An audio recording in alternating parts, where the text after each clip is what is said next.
It's time for Pure Performance.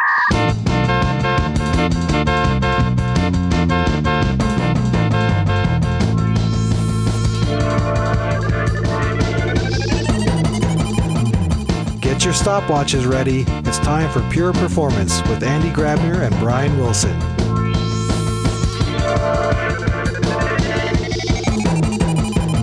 Welcome everyone to another episode of Pure Performance. This is not the sexy voice of Brian Wilson, but this is the just regular voice of Andy Grabner. Brian cannot be with us today, but Brian, I hope when you are listening to this, you feel better because this is why you couldn't join us today. All the best, but thanks also for doing all the post-production. Now, I typically sometimes Brian starts with remembering a strange dream that he had. I didn't have strange dreams. I really just hope. Next time we record an episode, he's there with me. But I'm not solo today. We actually have a repeat guest, and I think this is the shortest amount of time between two episodes to bring a guest back. Hans Kristian, servus. Hey, how are you doing? Very good, very good. So now I was making the joke via email that I'm looking forward to have another episode with my two Norwegian friends, because in the first episode we learned, obviously you are Norwegian, but that Brian also has some Norwegian roots. Well, this time I have to do it solo. So we are 50-50 between Austria and Norway. Yeah. But hey, Hans Kristian, first of all, thank you so much for the last episode. Which folks, if you're interested in how and why the Norwegian government has decided to go all in on open telemetry, the reasons behind it, but also some of the challenges, the lessons learned, then please do me a favor, listen in to the episode. Link can be found in the description. But then last time, Christian, at somewhere at the end of the podcast, when we ran out of time, we said, wow, there would be so much more to talk about because you are a platform engineer. Platform engineering is a big topic for every one of us out there. We also talked about architectural decisions. We talked about developer portals, fault domains. How can we isolate things in a platform to make sure that the blast radius is not too big? And really, this is the things that I want to talk about today. So folks, if you're listening to this episode, I want to learn from Christian today on his experiences on platform engineering, building platforms on top of Kubernetes, and how you can give these platforms to your engineering team so that they are becoming more proficient, lessons learned, similar to what we did last time with Open Telemetry, but focusing on best practices on platform engineering. Christian, I give it to you. What is the biggest learning maybe when it comes to platform engineering in your world? Well, maybe it's cliche, but sort of like platform is only half of the equation. The other part is, of course, the applications. So neither can be successful without the other. You can sort of think about it. Sort of, you have a very expensive Formula One car. Then you also need a very expensive Formula One car driver. Yeah. If you're just a regular Joe, even though you're like super enthusiastic into cars, if you're not a Formula One driver, and that's your profession, you won't get anything out of that car. And same goes with platforms, really. Sort of you can build the best platform there is, and all of the tools and build it yourself or buy it, whatnot. Sort of everything is gold plated. But pardon my language, if the applications are crap, then the outcome will be bad. It doesn't really fix that. So, and I guess I didn't talk too much about sort of where I'm working and the platform, and super cool to be on the 2 times on the show in order to talk more about that, because that is maybe the one thing that sort of I really where we did really good. We have made a lot of bad decisions and a lot of great decisions. One of the really great decisions very early on was that this would not be a lift and shift migration. This was actually going to be a modernization and sort of bringing the applications and application architecture up to speed and onto the new platform. And we have always had this sort of unspoken rule, actually we have. So we have spoken about it a lot, but maybe not. We have not put it in writing. But it's similar to the sort of, if you go to the carnivals or the Tivoli, and there's certain rides you need to be this tall. And now I'm sort of gesticulating with my hands to those who are just listening, because really, to be on the platform, you really needed to have for your applications to thrive and sort of be and you need to also go back 10 years. That is when we started, really. And the whole notion about sort of this 12-factor apps, famously written by Heroku, it was written by Dan, but it was not that prevalent as it is today. We were coming from large monoliths, and sort of we really needed. We emphasized that you need to rethink your application architecture in order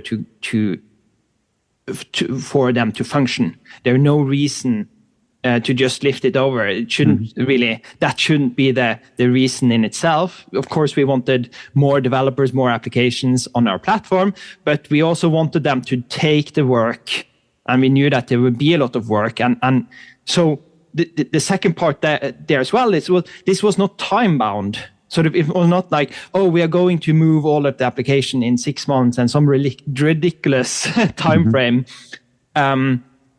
This was the new platform. And once you sort of had the time and took the effort to sort of modernize your application, you could be on there and you would get all of these benefits. But it would be side by side with all of the existing platforms for a very long time, unforeseeable long time. And to this day, because we still have mainframes, we still have huge application servers in sort of the old fashion, and then our more modern Kubernetes clusters, first only on the on-premise environment, and then later on inside the cloud environment. They're still, and we run about 50-50. I guess it's 40-60 by now. Sort of, we have moved 60% of the Kubernetes-based applications onto cloud. So we're very happy with seeing the sort of the trends, but we don't have any fixed time or date where we would turn off the on-premise cluster, because we know that there are reasons for some of the applications that have to be there, latency and so forth.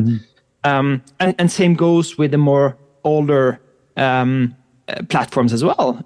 Of course, there is a cost here, so we don't want them to live on and drag on for infinity. But we know that Rome wasn't built in a day, and neither was sort of the application platforms here. Yeah. Christian, can I ask one quick question? So, and also to recap a little bit. So that means there's kind of 3 stages. Your traditional, let's call it legacy for lack of a better term, applications that have been around for a while. Then when you talk about the platform, you started with Kubernetes on-premise. So that means you were able to put certain things into Kubernetes on-premise. Yep. And then the goal is to move as many as possible, for those that make sense, from the on-premise cluster into the cloud. Did I get this correctly? Totally correct. Perfect. Then I have another question, because I want to also clarify this for the listeners. When you talk about the platform, the new platform, we talk about, you made a conscious decision 10 years ago that Kubernetes is the core of your platform. But you brought up an interesting point, and this is where I want to dig in deeper. You say, we want them, so you have to be that tall. I like that. Or the 12-factor apps, you have to have certain, your app has to have certain capabilities to actually leverage the new platform. What is it that the development team gets if they build an app that can then either run on your on-premise Kubernetes cluster or in the cloud? What is the additional things that your platform really provides that they cannot have from building a traditional monolithic app and then run it somewhere in a legacy system?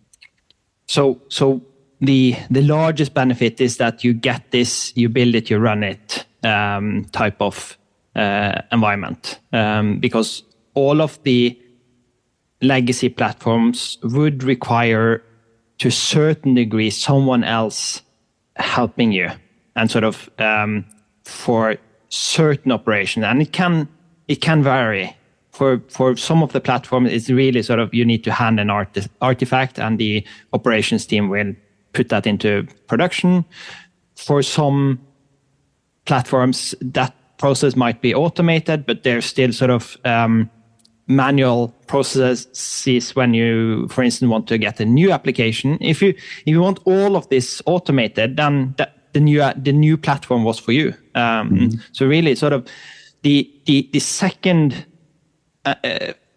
really sort of big and what I would say and most of in my organizations that was a good decision was to sort of start building up team autonomy, because also before the Kubernetes-based platform, we really had sort of like there were developers developing for a long time, maybe a month, maybe years, and then handing it over to a production, or maybe there were of course QA in the middle and some back and forth, and before sort of handing it over.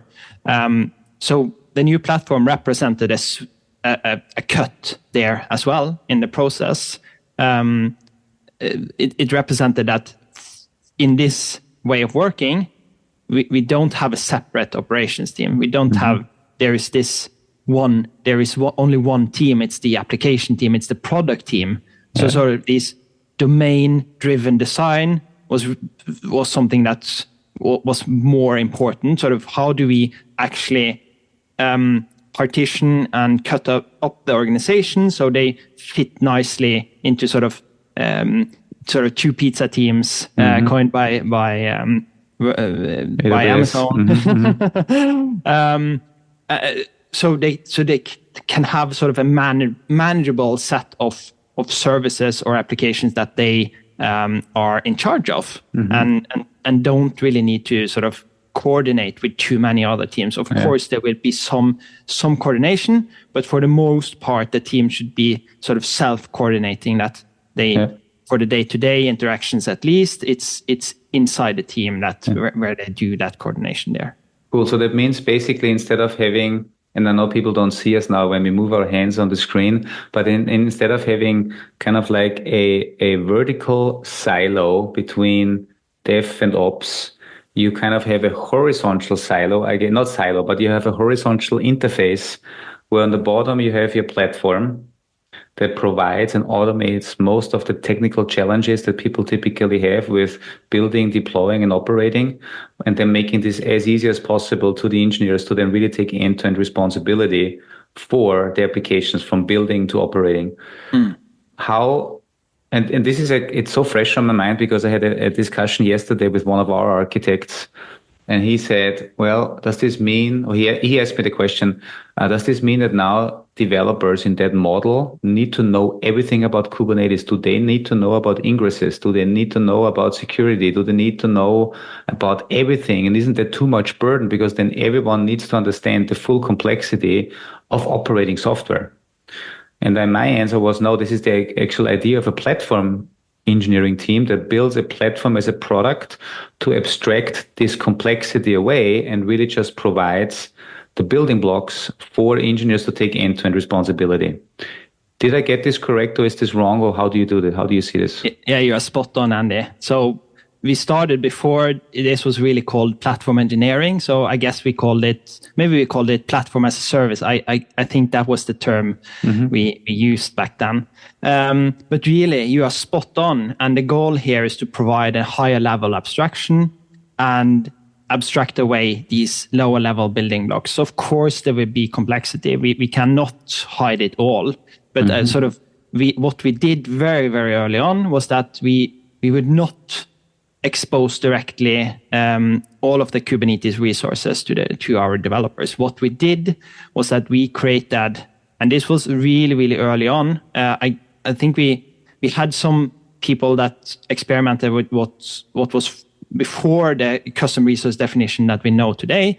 Some POCs and actually used the not sure what it was called back then, but today we know them as custom resource definition, where you can extend the Kubernetes API. And what we have built is an application resource. So it sort of combines all of these resources that you listed. So it combines your deployment, your service, your ingress, your network policies, all of these lower level building blocks. And it provides a higher level abstraction where the developer says it needs to sort of specify some metadata about your application, what's it called, which namespace should it run in, and then your container image, and then everything from there on is really optional, where we have what we call our sensible defaults, and then very, very few feeds are actually required in order for your application to spin up. Of course, as the application and the team matures, they will leverage more and more features. So it's not that that manifest is really, it can be 150 lines long if you take advantage of all the different services. But in sort of the getting started and sort of the minimum viable application, it's really, really condensed there.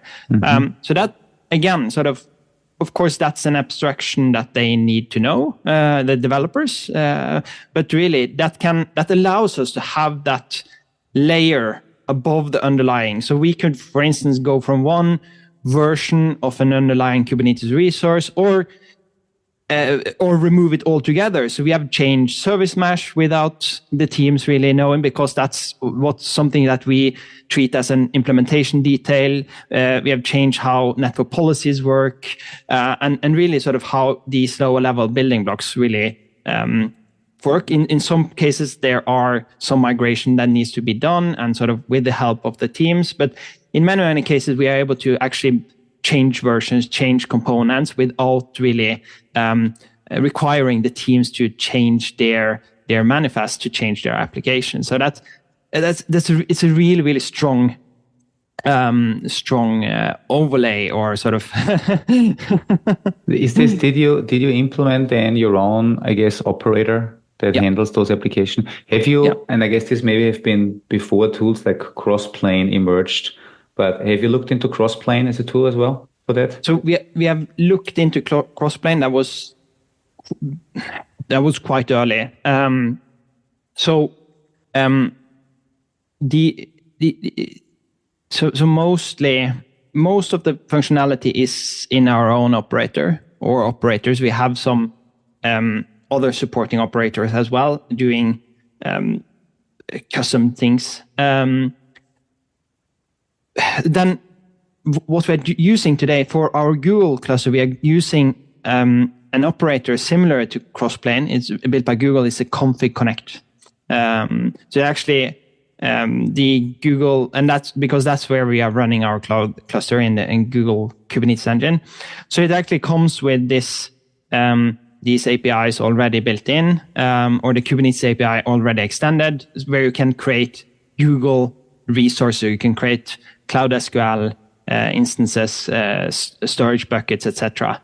And it's similar to Crossplane. If Crossplane had been a little bit more mature when we started that, we most likely would have used Crossplane, because we tend to favor open source, open sort of implementations, and not sort of going too much vendor specific. We might really, of course, you need to have a provider of some sort. We really want someone to provide us Postgres databases. That's not something that we really want to operate ourselves if we can afford not to do it.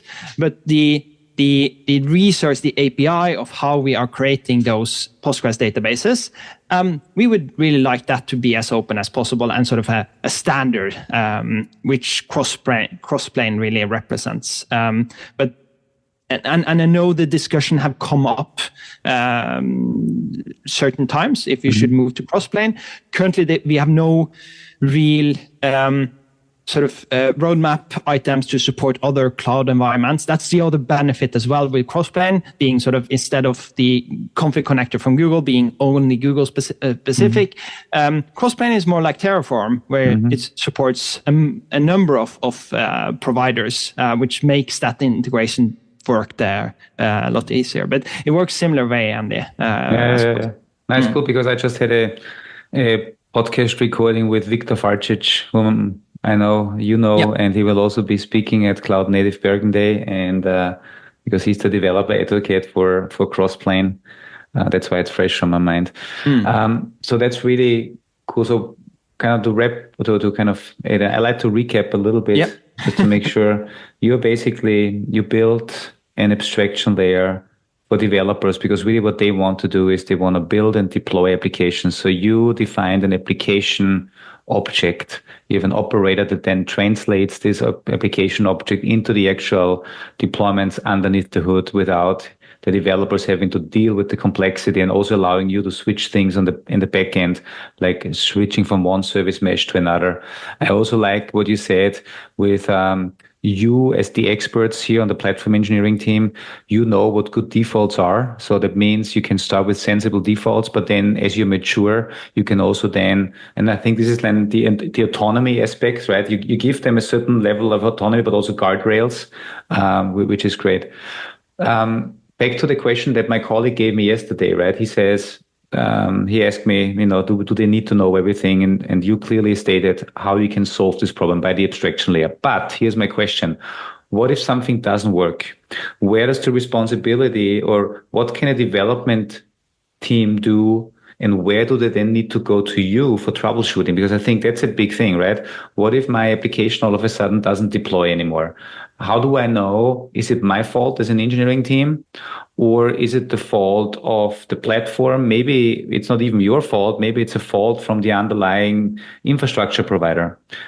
Can you give me, this is kind of like the fault domain isolation and the fault domains. I would just be interested in knowing how this works in your world.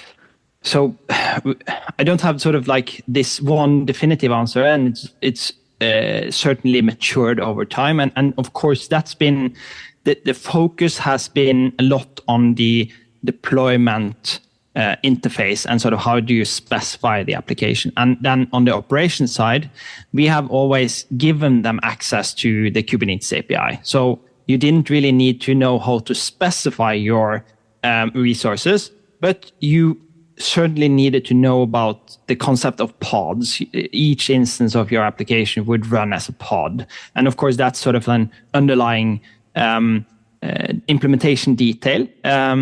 But it's something that we have not found a good way to sort of, how do we sort of provide on the operation side as well. But we do have logs. We do have sort of like try to be helpful with the error messages when you deploy to the platform. For instance, is it sort of a problem of ours, or is it a problem on your application? In most cases, this is an application problem. So that's sort of what it states, or all of the helpful guides, etc., starts with sort of check your application logs. In most cases, and I would argue that it's about at least 80%. Something is wrong on the application side. It's not necessarily that it's a bug of sorts, or it's sort of of course the environment from your local development environment is of course slightly different from running inside a Kubernetes based environment. So there might be some of those differences that you have not accounted for with regards to how is the database specified, or what can you access, etc. But in most cases, sort of the application logs. And then in some cases, you need to check the status of the pods, that being sort of, is it running out of memory? Is the liveness checks not working? Sometimes these can be misconfigured. So it's not an easy sort of, and it's certainly, I would argue, a step above sort of having to know all of the different, if all of the different components are configured correctly. We are very certain that at least your ingress is pointing to the right service, and the service is pointing to the right port on the deployment. So that isn't really an issue. But of course, figuring out the exact problem there has been a challenge for quite some time. So what we fast forward, and this is quite recent, we actually started work with a proper developer portal, and that would encompass more on the operational day 2 side. So once the application has been deployed, can we provide a better overview? Can we give better and more insight into the application in order to debug and look into the performance? So we did some POCs very, very early on Backstage, but concluded that we wanted something, I wouldn't say slightly different, but we concluded that Backstage was too big rather. It's also trying to do we were not certain about sort of the provisioning of applications and sort of the integrations with other different resources. We really we have some very concise or well-defined entry points where you can get the information. We don't really need them to sort of go look into details inside your cloud environment, really. Sort of we have most of the status in the Kubernetes cluster. So we built sort of we built our own, basically. We built our own developer portal that sort of is based around this application manifest that we have created. So once your application is deployed, then you get sort of all of these separate sections and subpart with the different additional services that you can provision alongside your application. So that be SQL instances, cloud storage, Kafka topics, etc. But we sort of have a fairly concise sort of entry point or API where we can get all of this information. We just needed it to display it, and some of the work. A lot of the work. So there are three different sort of goals here. Of course, giving the developers a better overview of what's running inside their namespace, what's actually the applications and the resources deployed. 2 is sort of the cost, and that was maybe one of the main drivers. Actually, it was not that operations was hard. It's certainly hard, but it was not sort of a pressing concern. It was not like, oh, this is a really issue and we have downtime every too often because something is misconfigured and they can't figure it out.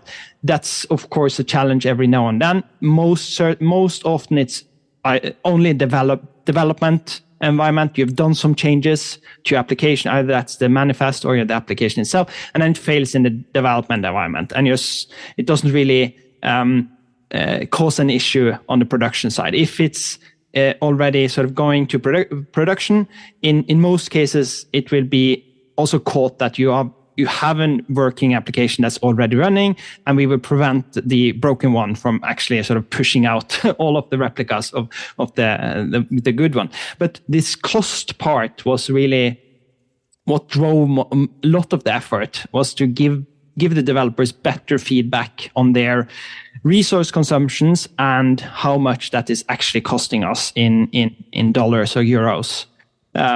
Because when we give our developers autonomy and they can actually choose their own journey, choose their own adventure, sort of how big SQL instance do you want, how much resource, CPU and memory would you like to allocate for this application here?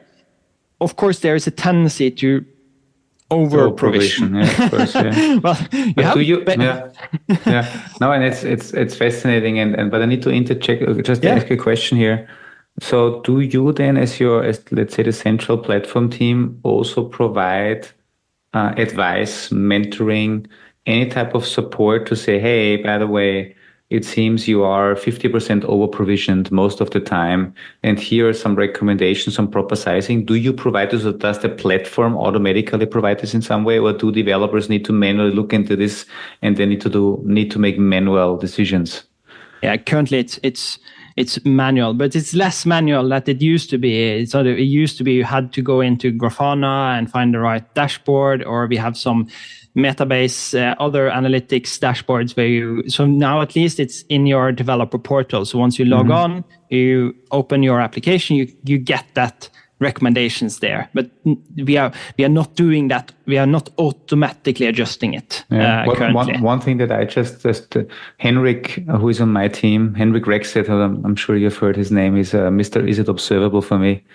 He did a really cool thing at last year's KubeCon, where he was basically using observability data and he had like he built like an assistant using workflows to every day in the morning basically send developers an overview and say, hey, these workloads or this namespace of yours is 50% over provisioned based on the actual load. Here's a recommendation on how to adjust your resource and request limits.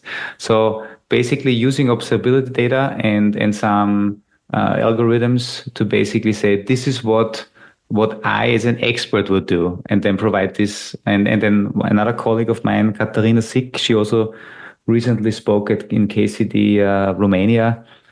She also just built something really cool where she's using automation workflows to automatically open up pull requests with proposals of changed request and resource limits based on current and predicted CPU and memory consumption.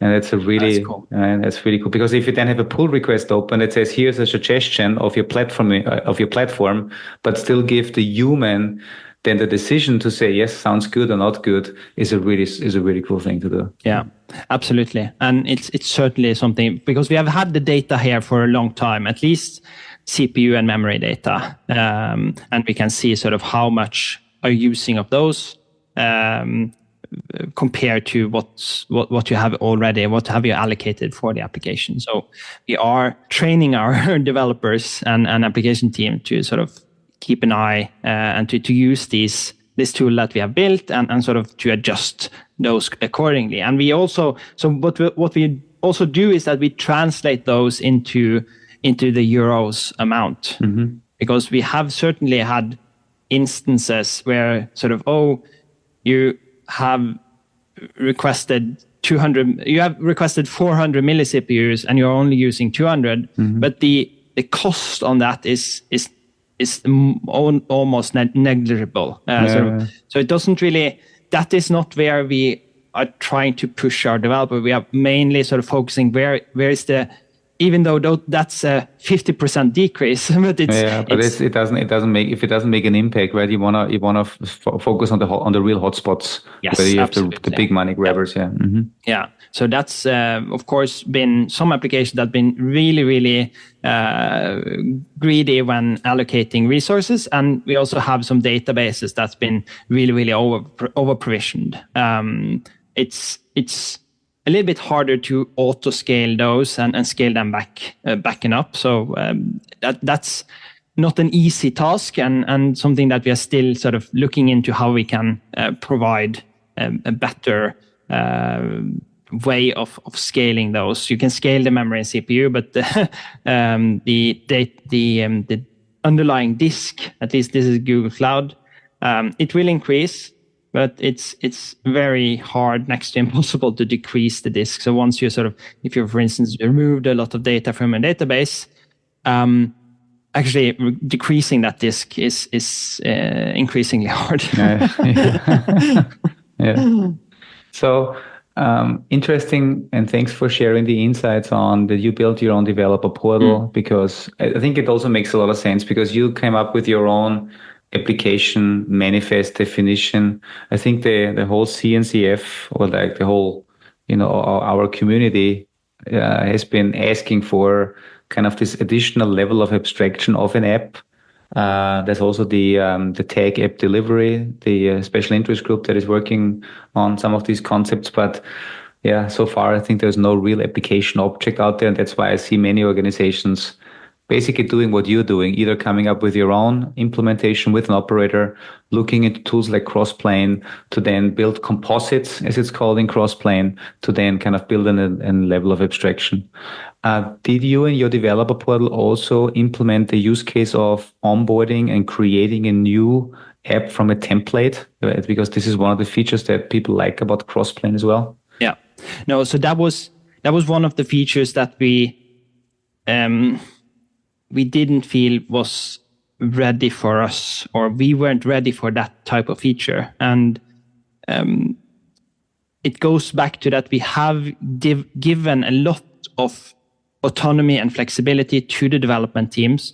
So there aren't really sort of one template to rule them all.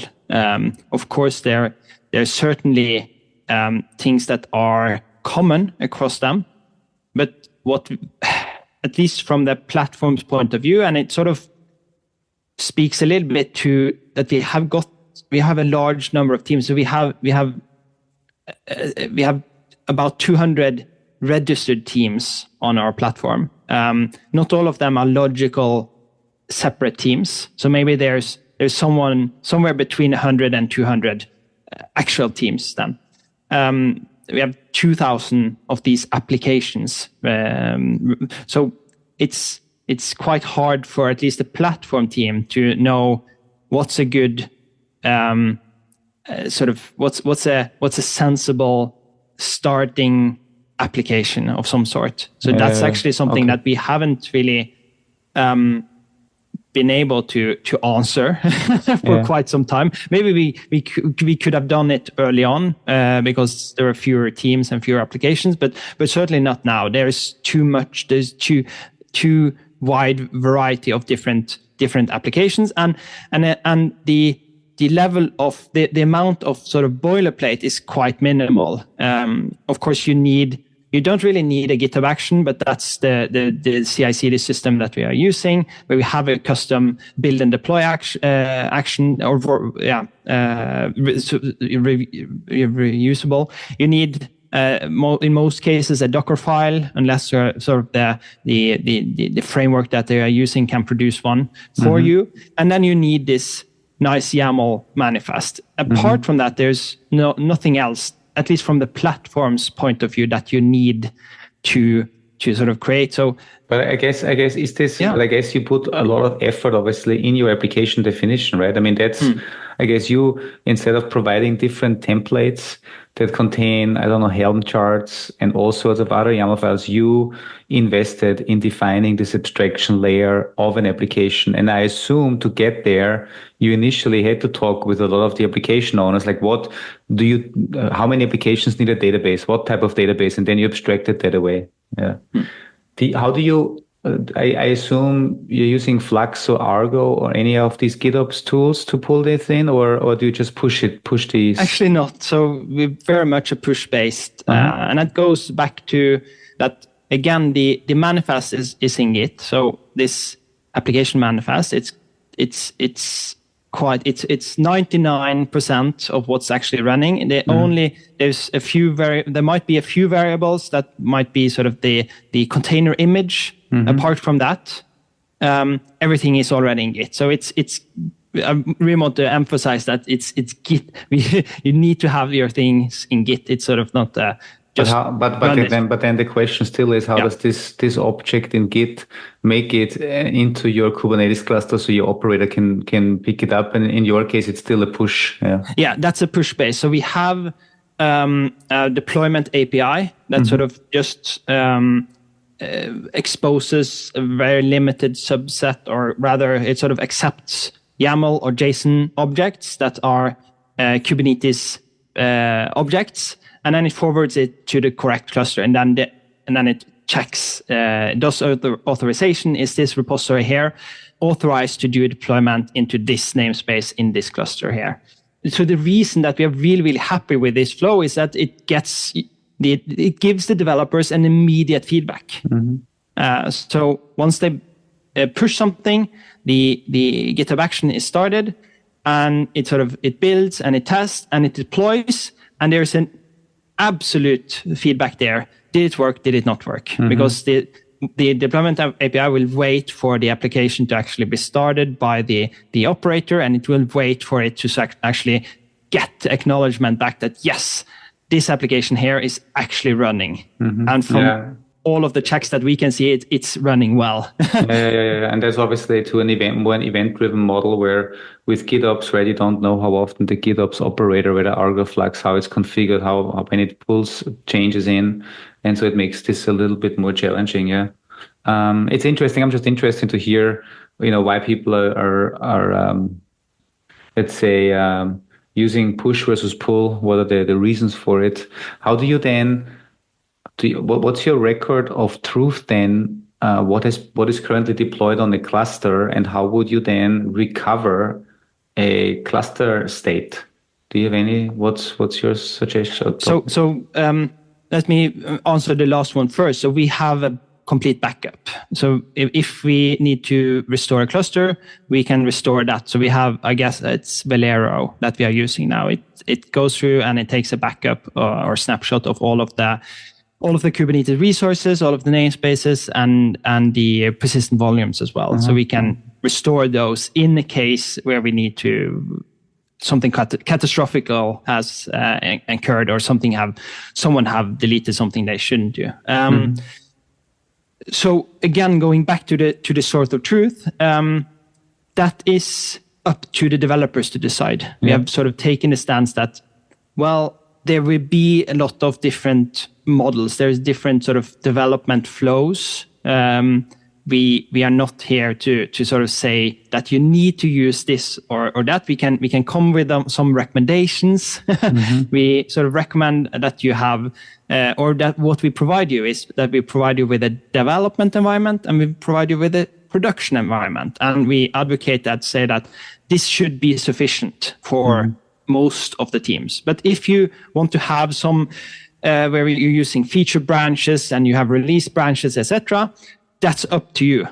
You just need to create the correct GitHub workflow that sort of picks up the branch on whatever pattern and deploys your application with the correct name to the correct environment. We don't give you more environments, but you can deploy your application as many times that you like, and then create these virtual environments if you want to have those.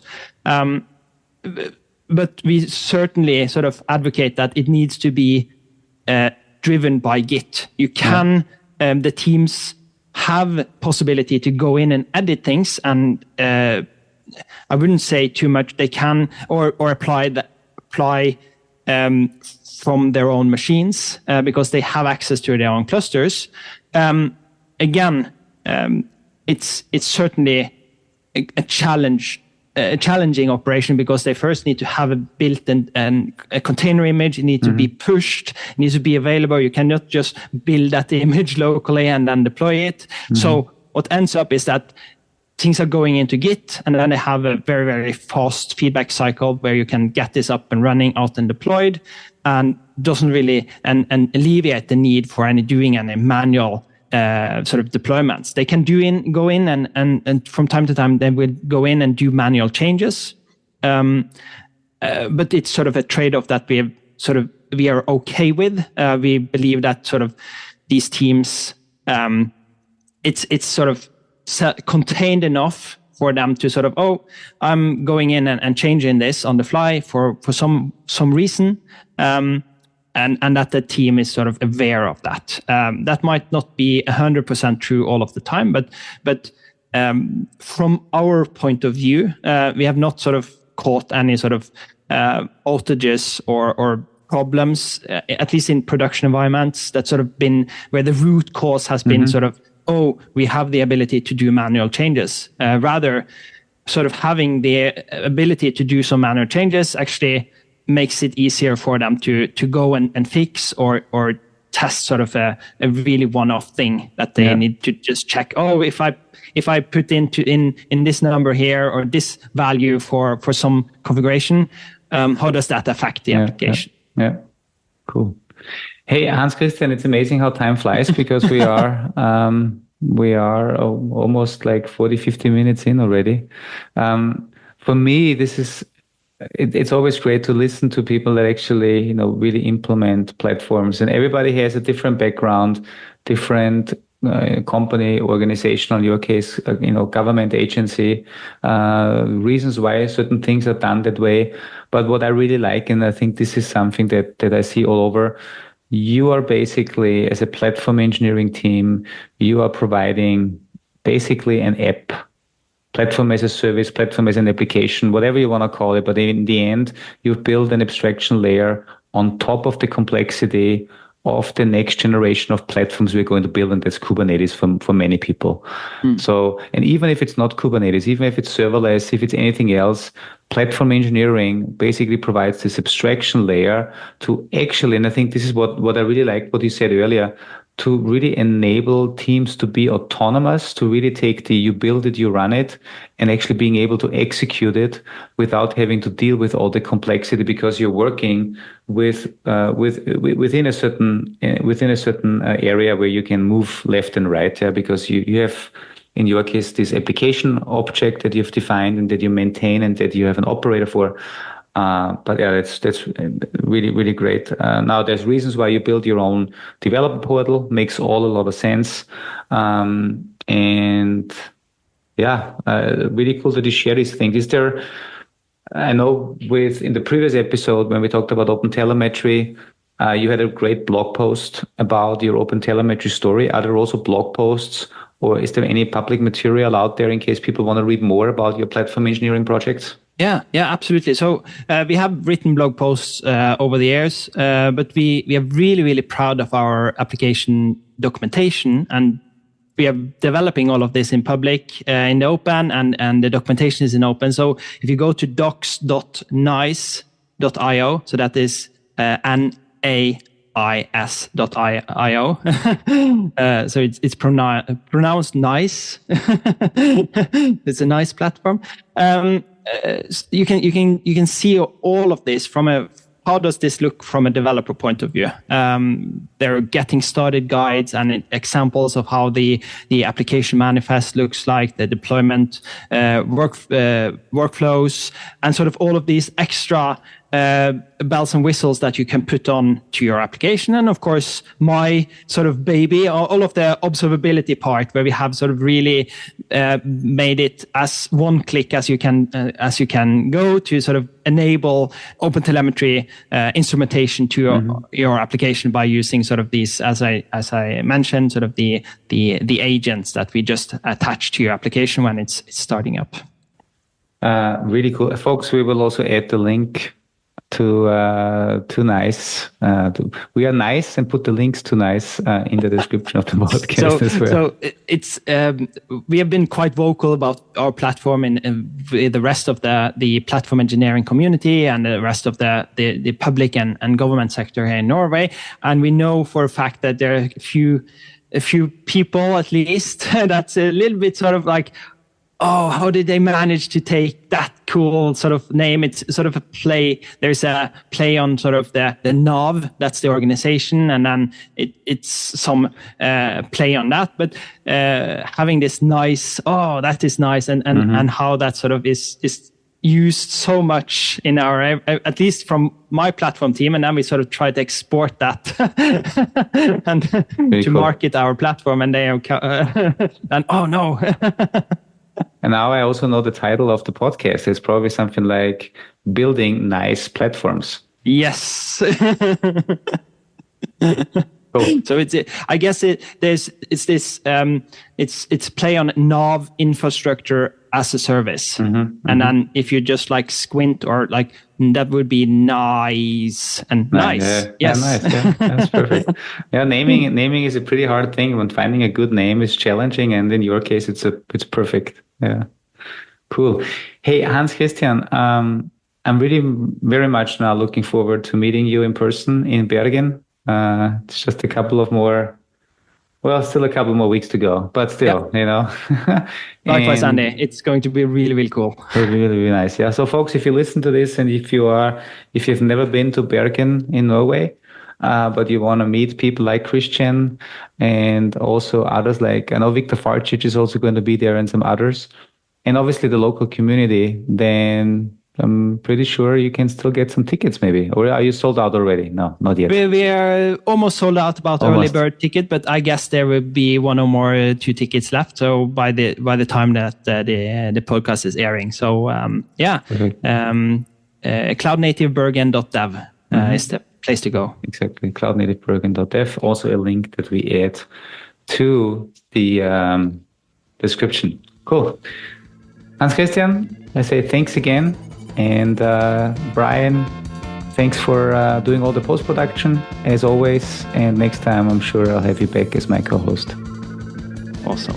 Thanks for being here. Bye.